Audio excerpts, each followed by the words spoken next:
Welcome back to the Super Not Funny Show reviews.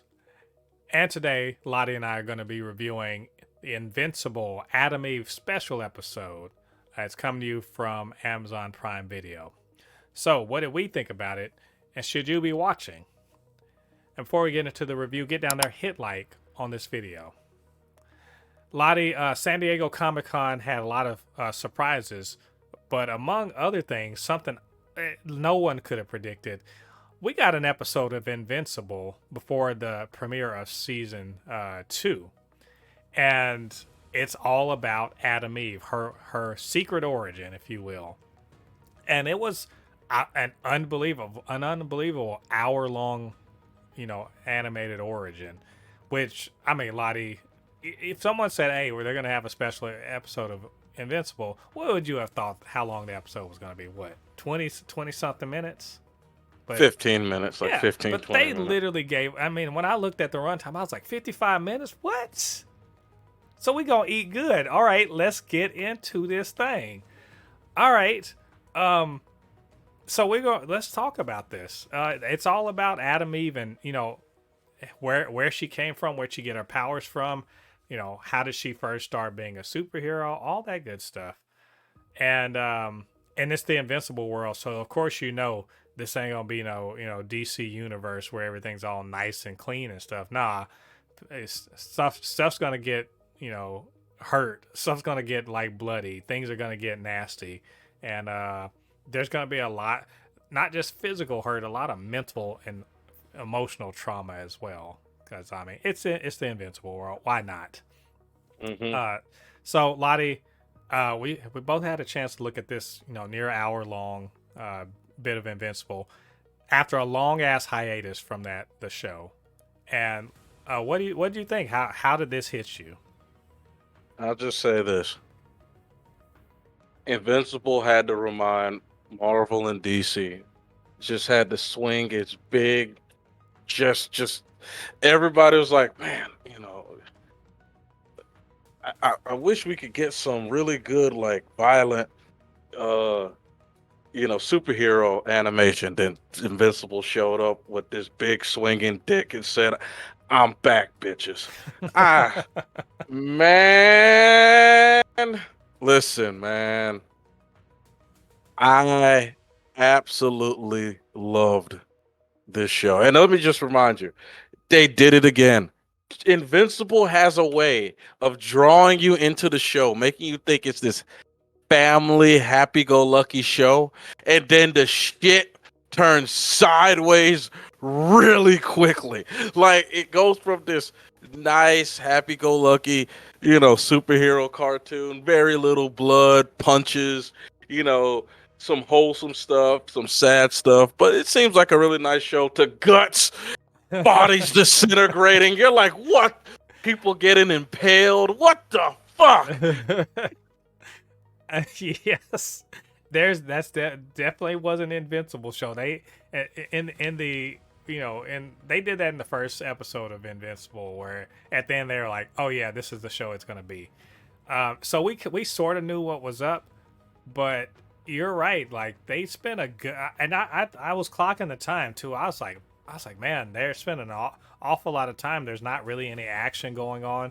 They're just kind of showing what Adam Eve, what her home life is like when she's growing up. Where did she come from? Spoiler, if you haven't seen the episode, she was basically, experimented on in the womb, and she's got these powers and everything. And she doesn't realize it until she's like 12 or something, and how she's sort of a weirdo kid. She can literally see atoms, and she's kind of smart, but she's a bit of weirdo, and she gets a friend, but then she's too weird even for the weirdo friend, and Let me just say this: fuck the dad and fuck the friend. Oh man, like the friend, I kind of get it. No, fuck her. Well, let me. To be fair, I mean, she's literally like 12. Like, man, when you're 12, can you really expect 12-year-olds to like handle shit like that? Like, if I had a friend that could change him. It wasn't good, but it was. I can understand not being equipped to deal with something like that in your life, you know. I And get your point, but my 12-year-old self. I know vividly.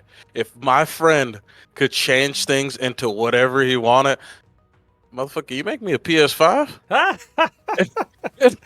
man, overclocked PS5. man. I'd be like, hey, like, can you make me like a gold chain like I see in the videos? You know, ice me out. I need some Burberry. You know what I'm saying? Turn this huffy bike into into a lowrider. Hook me up, dog. Let's Man, help. you could turn every meal that I have into like fucking gourmet food. Man, fuck that. Yeah, she's just. But I get it though. It's kind of like finding out your friend's a vampire. You're just like, wait a minute now, what the hell? Where'd that come from? But it would have been nice if she had been more like, Freddie Freeman rather than just like she all of a sudden turned into a Puritan. I'm like, okay. So And, yeah, I think and and just one more thing, I wanted to say this too. This also shows you the difference between Mark's life and her life. That Mark friend is not was when he found out his that Mark was invincible, it was almost no bitterness or anger towards it. It was absolute excitement. right. Even though, yeah, Mark's friend they were 17, 18, but still there was no bitterness or anything. It was just immediately like, oh my God, you're invincible. Well, You know? and there's a difference there too because of course his friend, his friend's gay and everything, and so he's been real supportive of him. So why not? But I get it, and also it sort of kind of highlights that the Invincible world is not sugarcoating anything. No. She didn't have a horrible life growing up, but it wasn't ideal either. She has a dad who is he sucks. Let's just call it what it is. I mean, I don't know he's like misogynistic. Like he's like misogynistic. Well, he's not racist, but he's like he's everything but racist. Like I'm like, what, bruh? I saw a tweet. Somebody tweeted that like, "How is this guy the worst dad in here in Invincible?" And I was like, "Fair.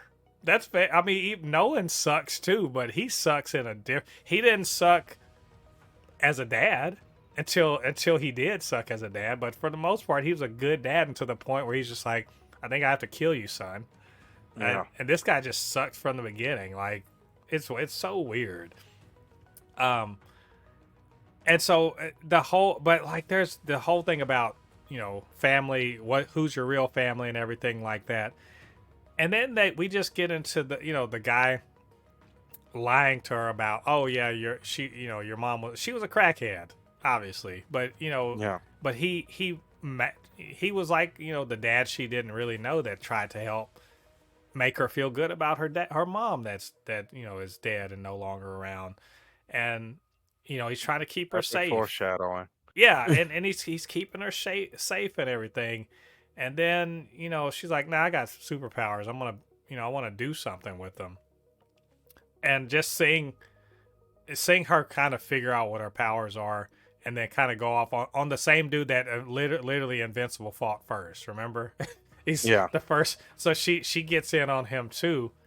And I knew what time it was as soon as I realized he cracked her and she's bleeding and everything. I was like, oh, we're about to get into this shit for real.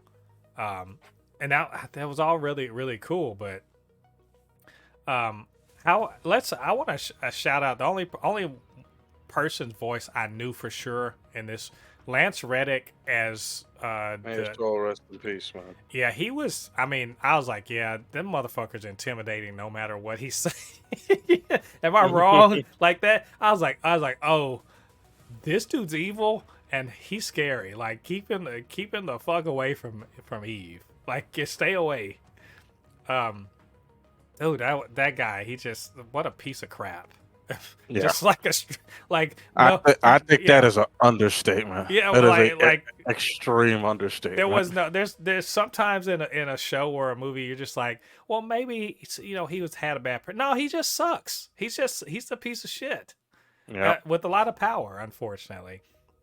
Um, speaking of a piece of shit, that Nazi scientist dude, and making more of those, remember remember it's kind of like Weapon X, like you know Wolverine is like Weapon 10 or whatever, and there was ones before him and ones after him. And X-23, she's the 23rd clone or whatever. It's kind of like that, except way worse. Like way worse. Like these guys have to mentally keep their body together or they'll disintegrate. And I'm just like, why would you, it's like, that's how the world of Invincible sucks.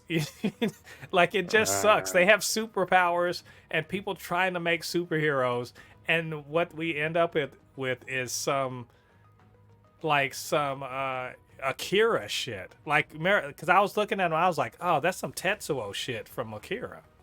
I'm like, man, and they're just like, we can't beat up the people who made us, so I guess we have to beat up the girl who we've been compared to forever. And like, it's tragic as hell, but also the fights were badass. oh yeah. But speaking of the fights, I'm gonna just say this. I'm gonna just say this. I remember I was talking to somebody who've read the Invincible comic book, and I was just like, man, I wonder how they're gonna fight the Viltrumites, man. Really, the only person that's powerful on Earth is Mark, and he looked at me and just like, now I know what he's talking about. Holy shit! Holy, listen, I'm telling you right now, she could kill the entire. You know what Nolan did to the what's it called, Yeah. to the Guardians of the Ghost? She could do that. She Yeah, am I wrong? Did she unlock unlock that mental break where she can't yes, manip? So yeah, no, and so she's had that mental block broken since she was because no, 12. but we know she can do it. You know why?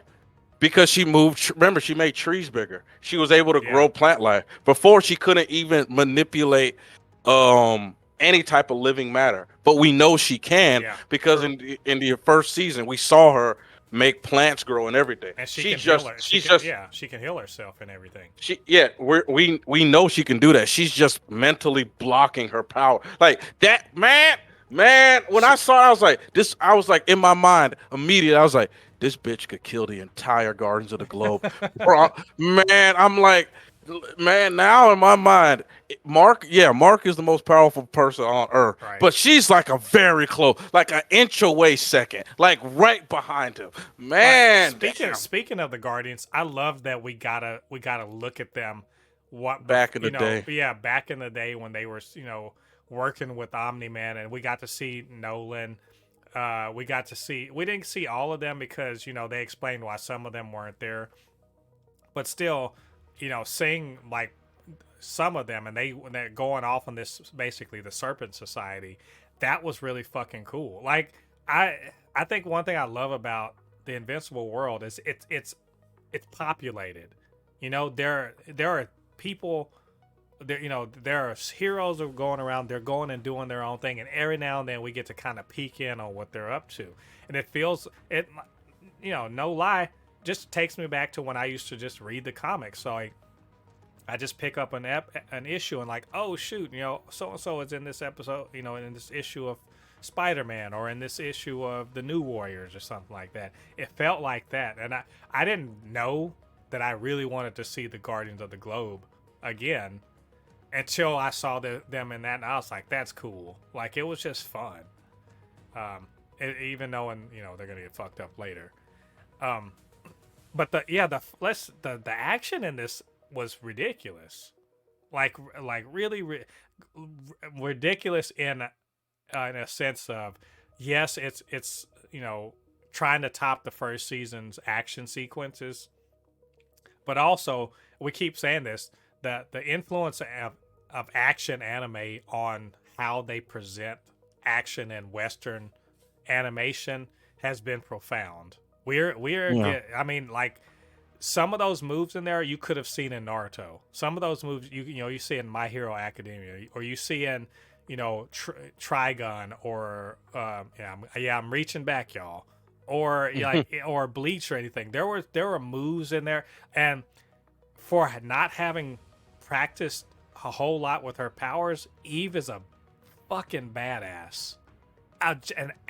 Like the shit she was doing kind of tells you that she has a hugely creative mind, right? Someone said she would have soloed the Green Lanterns, the Earth Green Lanterns. And I'm like, I mean, prove me wrong.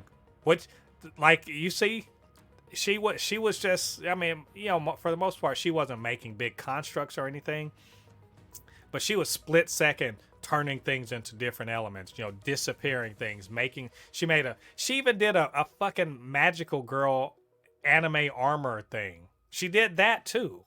I'm just like, and she was going, and the cool thing is, these disintegrating, test subjects were still giving her the business. Like, just giving her the absolute business. So, but even though I do have a criticism of some of the action, but Lottie, like, I mean, tell me if I'm going wrong on any of my thoughts there. Oh yeah, it was. I enjoyed. I really enjoyed it. I was like, damn, man. More and more, I'm just saying to myself, if Eve and Mark have a baby, holy shit. Yeah, it's definitely gonna be a Renegon situation. No, I looked at. I was watching. There's one bit where she uses her powers to have these ropes. The basically light ropes. Grab thing, and then she elbows the fuck, like, and disintegrates the thing's head. And I was just like, okay, that's fucking badass. Like, she when she went from 0 to like murder in like no time. Yes.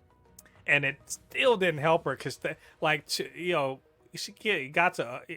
Basically, she won not because she was kicking their ass, but because their bodies were falling apart. If their bodies weren't falling apart, I don't even know if she wins that fight. Not without, basically somehow trying to figure out how to manipulate, their I don't know, the things around them. Thinking in hindsight, she could have just turned the air around them into like lead, so that they would breathe lead, the air in their lungs and lead or something. Or, and here's the thing, they had cybernetic attachments. Just fucking turn those into something else, right? What am I was like, you know what? You're doing all this work. You could have just like looked at the cybernetic attachments and just like disappeared them or something. It was nothing. Anime fight. Yeah. There was just a lot of cool shit in that. It's like every time Naruto can always just super multi shadow clone and beat the shit out of people. Anime fight. It's like, no, I'm gonna fight you hand to hand, 1-on-1. Please, just stop doing that. Just Indiana Jones this shit. Just shoot them. Just shoot them. They end up, at the end of it all, they end up, getting caught up by the shadowy government organization that created her, and her short-lived father figure gets murdered in front of her. And I love the fact that they're like, we've got her manacled up, and then she breaks out of it. And the guy was like, it was theoretical. He was like, look, I told you I didn't know if I could keep her in place. And she doesn't kill them. But she, she does a limit break, gets the power to manipulate living matter, and it just kind of erases herself from their memory. Which was, all that was very cool, and it was very, very unfortunate. I think what was interesting about it is that she, in that short amount of time when she was beating the hell out of, and they were beating the hell out of her, the other test subjects, they were just like, you're our sister, but like, we couldn't live up to you, and we're just gonna kill you, and we want to kill you even, so when we die, it's worth something. And she kind of like adopts them in her heart. Like, it's a weird thing. They were trying to kill her, and they try to kill each other, but she's like, no, you're my brothers. and then the guy was her dad, and then so we see that later on when she kind of honors them with that picture that she's able to manipulate into being. And also I kind of like that her mom, it's still kind of her mom, even if she's not really. Like we see her dead mom, and it's like, that's she's connected to her, but like not really. But her adopted mom is really, she's trying, right? You know, Yeah. she's trying. Um, so I think, man, what a gift. This is a for a comic book fan, for Invincible fans. This was a great gift. In advance of getting the first part of season 2 in November, and I don't really have any notes. Just it was unexpected. I'm glad we got it. It was very entertaining, as it really told me a lot about this character, and it's just got me excited for the season 2. I mean, what else can you do there? So Exactly. man, I don't know. I think that's all my thoughts. So Lottie, any more before we finish? No, that's pretty much it. Yeah, it's good job, Kirkman, and also shout out to Robert Kirkman. Obviously for writing, and the director of this episode. I've got to go back and look, but did a great job. Animation, good job. So all around, really really excited about this. So anyway, those are our thoughts about this special episode of Invincible. What did you guys think about it? What did you think about what we had to say? Get down to the comment section, leave your thoughts there. And of course, you can always hit us up, supernotfunnyshow@gmail.com or at supernotfunnys1 on Twitter. And while you're down there, do us a favor, hit like on this video, subscribe to the channel, hit that notification bell, all that good stuff. Helps with the algorithm so that more people see these videos, helps to grow the channel, and we appreciate that. All right, thanks for joining us. Come back to the channel, got plenty more reviews, and of course our podcast, the Supercast.